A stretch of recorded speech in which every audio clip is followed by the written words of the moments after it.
Okay, in this video what we're going to do is we are going to do a wall section drawing for the shed that you guys created. And what it's going to look like is something like this when we're done.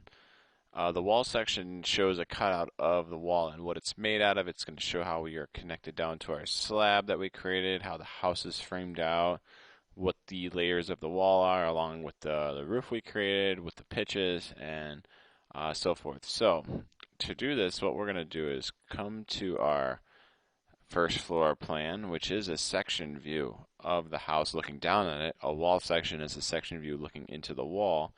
And we're going to create a section. I'm going to click on the inside of the house and go outside. Okay. And then what we do is we created a section view. So before we start doing any of this, what we're going to make sure is that we have it scaled appropriately.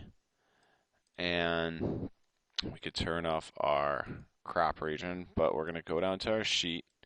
We're going to do a new sheet. And let's go down here to our title blocks. And let's put an A1 in. Let's change it up a bit. And when we drag and drop it in, we could go a little bit bigger on it.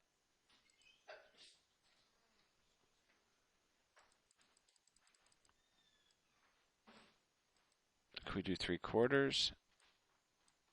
Alright, 3/4 it is. So you need to make sure that you do this section view first and that you do the scale of it because it's going to affect everything.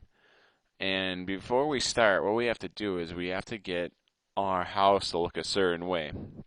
We have to get our section lumber down here, and we have to have our top plate.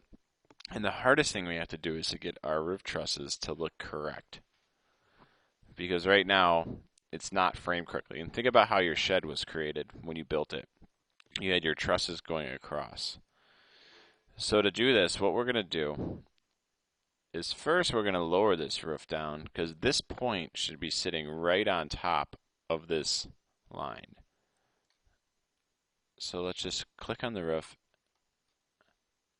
and bump it down using our arrow key. And you can see now it's sitting on our 8'2" because we had 8'2" high walls, and so we want to make sure that we're sitting right on top of that level line.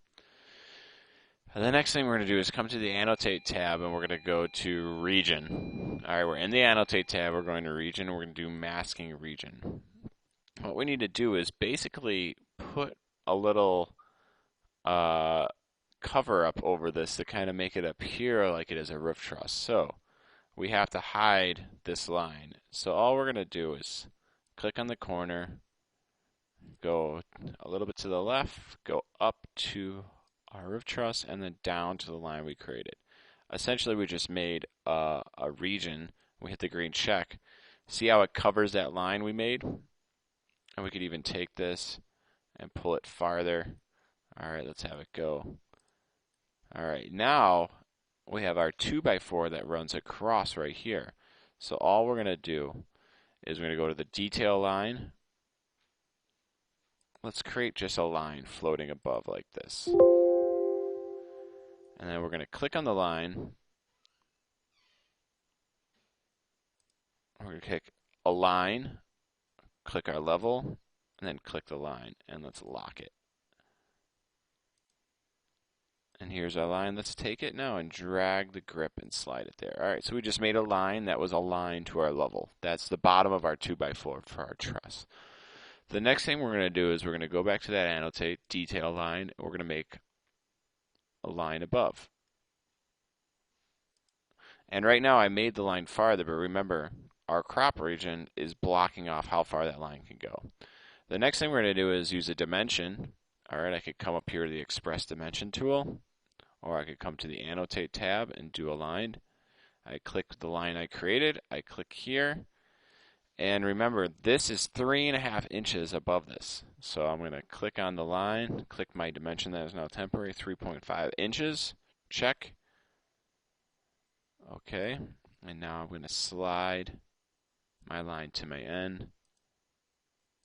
Let's do it again. We can lock it on there. And now we could delock that dimension because we want to lock this 3.5, but then we could also delete it.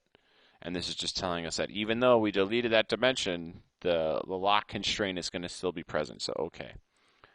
All right, and that looks pretty good. That's what our shed looked like that you guys framed out, the trusses that we built. All right, now what else we need to do is we need to put our anchor bolt right here that holds our shed to our slab, all right? Because if we get a strong gust of wind and we didn't have it bolted down to our slab, it would disappear. So in the same annotate tab, we're going to come here to component, detail component, load family.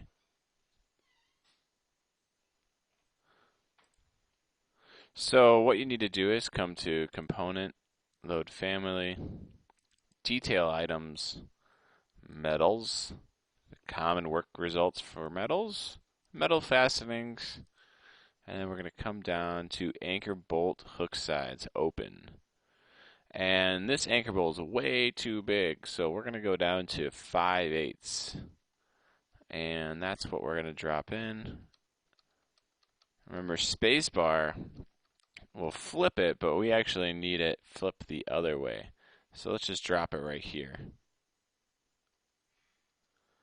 And what we're going to do is use the mirror command. So up here is mirror.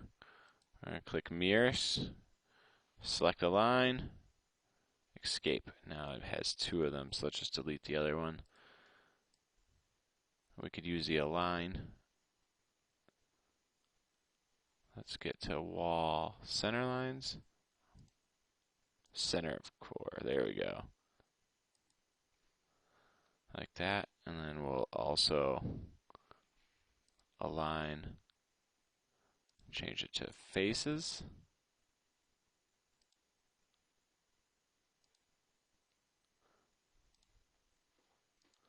And then let's get this bottom. And what we could do is just pull this up and over. That is good. Now the other thing we need is we need our bottom plate section view of our lumber. So let's do insert, annotate, component, load family, detail items. We're going to go to wood and plastic, wood framing. And we're going to go to nominal cut lumber section, open. Now, we are going to need 2x4s and a 1 2x6. So hold down control, select a 2x6, hit OK. So once again, we just drop it in. Let's use that align again. Align, bottom, bottom, lock. Change it to faces of core. Boom, boom, lock. Our anchor bolt disappeared. And we also put it in the wrong spot. So let's bring that to the front. And let's align the bottom to there and lock it. There we go, Mr. Tosh. I knew that looked funny. Again, let's go to annotate component. Here's our 2x4. 1, 2 for our double top plate. Now let's click on it. Align, top, top, lock. Side, side, lock. Side, side, lock. Top, lock. There we go. The last thing we need is our fascia board right here. And this is going to be a custom milled piece, so we're actually going to just draw this in with some lines. So let's go to that annotate tab, detail line. Let's draw a line down, down. And then what we're going to do is put our dimension on there. So let's come up to our dimension here to here. Lock it. Alright, so this is supposed to be 3.5.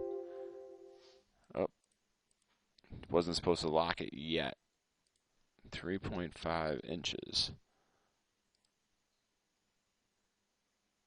Oh, not 3.5. 1.5 Mr. Tosh. Alright, now we could lock that, delete it. Okay. Let's click on our grip and bring it down. Click on our grip and lock it there. And the last thing we're going to show is we are going to just show our lines going across, just like we did here. We're essentially, there we go. So now we have all our detail items in and we are ready to dimension this. So let's do that in the next video.